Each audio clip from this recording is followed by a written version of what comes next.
Please welcome Olympic champion freestyle skiing Eileen Gu and Time senior sports correspondent Sean Gregory.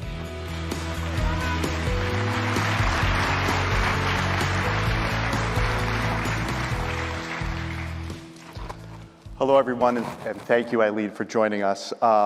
Many of you watched the Winter Olympics in Beijing this February, and we're lucky to be joined by an athlete who might have created more headlines than all the other Winter Olympic athletes combined. Talk about Eileen Gu, the first action sports athlete to win 3 Olympic medals at the same games. Eileen won 2 gold and 1 silver in freestyle skiing. Eileen, thank you so much again for being here.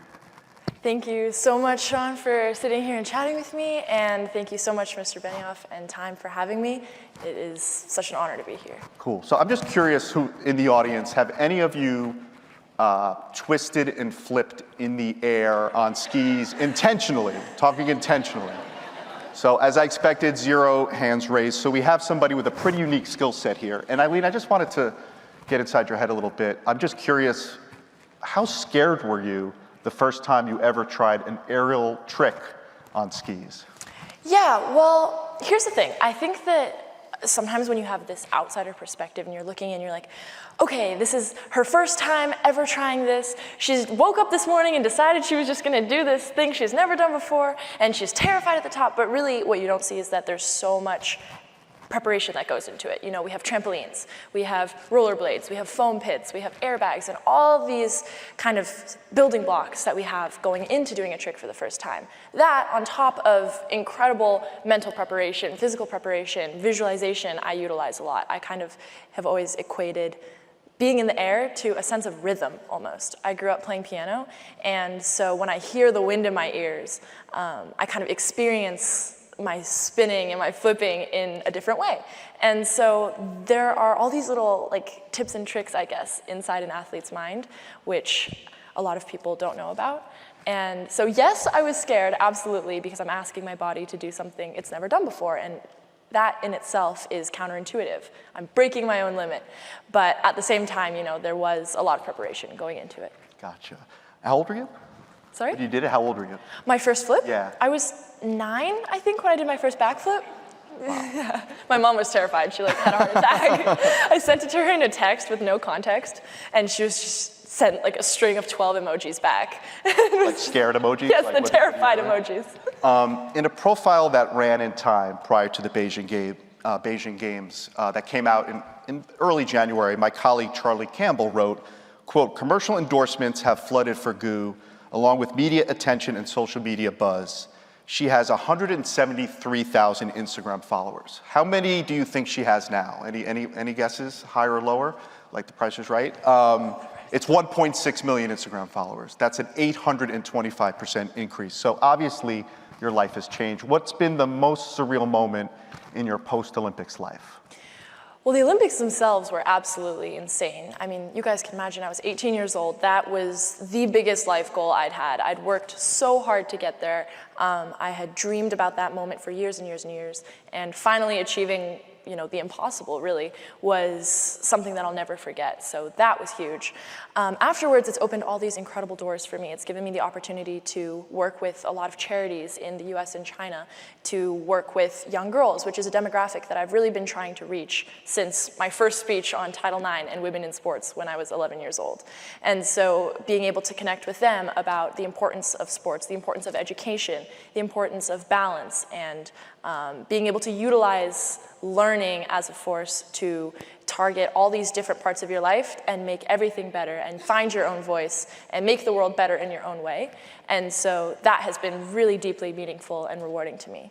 Cool. And in recent years, we've seen young athletes across sports use their platforms to advocate for social justice and other issues. Just last week, Coco Gauff, 18-year-old American tennis player, wrote "End Gun Violence" on a TV camera after her semifinal win, got a lot of attention for that.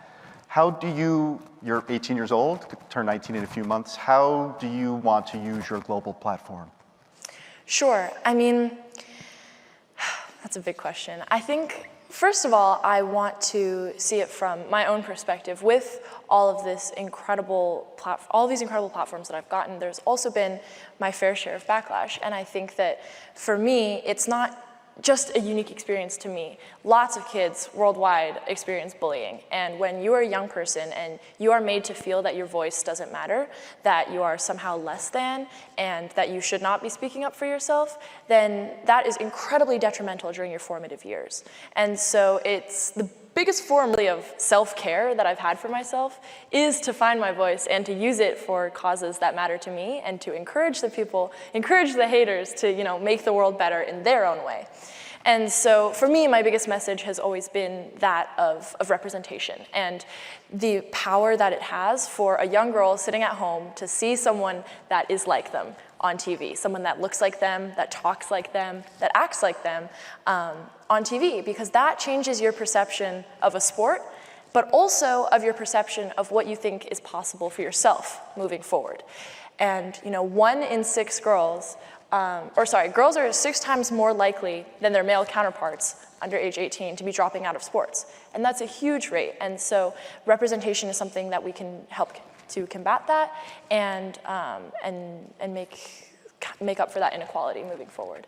You talked about backlash and having to cope with that, and I think the source of this was likely, a lot of it was likely, your tough, momentous decision in 2019 to compete for China rather than the United States at the Olympic Games. You grew up in the Bay Area, were born in the United States, but your mother emigrated here, was born and raised in China, and you have connections to both countries. You spent summers and many months in China before the Games. Why did you ultimately choose China? One thing that I've always loved so much about sport is its capacity to create interconnection and communication. And so for me, when I was 10 years old, I was sitting in my living room in 2014 watching the first free ski competition happen at the Olympics. And at that point, I was watching all of my American idols on TV, watching them who were pioneers of the sport. And at that point, skiing was really such a small sport. And slowly over the years, it has grown, and now over this past Olympics, there's been this huge explosion of the sport all over the world. And in China, for example, there have been 300 million people on snow compared to before. And so now, quite literally, we have hundreds of millions of people worldwide who are suddenly speaking the same language. And that's something that's really beautiful, because in sport, it is a shared experience, and it's something that can transcend barriers of race, of age, of gender, of background, and of culture. And in that sense, everybody is setting a goal. We're working hard for it. We're falling down. We're finding a reason every day to get up and make ourselves better in pursuit of this one goal that we have. And when we finally reach it, that unparalleled triumph is something that we all share. And that experience, I think, is so deeply human and so beautiful that when people from different cultures and who may have really big differences in other walks of life come together and experience that together, it is this fantastic opportunity for cultural exchange, for globalism, for communication, and for betterment in all areas, to uplift one another. So, if you're falling down, I don't care what country you're from, I'm gonna help you up. And if you ask me to help you and give you a tip on what helped me when I was learning this trick, I'm gonna give it to you. And when you do well, I'm gonna cheer for you. And I do well, you're gonna cheer for me. And when you uplift each other and find that cycle of positivity, that's something that's really beautiful. That's awesome. There were many endorsement opportunities in China with local companies and multinational companies. You've gotten a lot of endorsements, companies trying to conquer the Chinese market. So was economic considerations at all did it at all come into play in your decision? Honestly, no. Okay.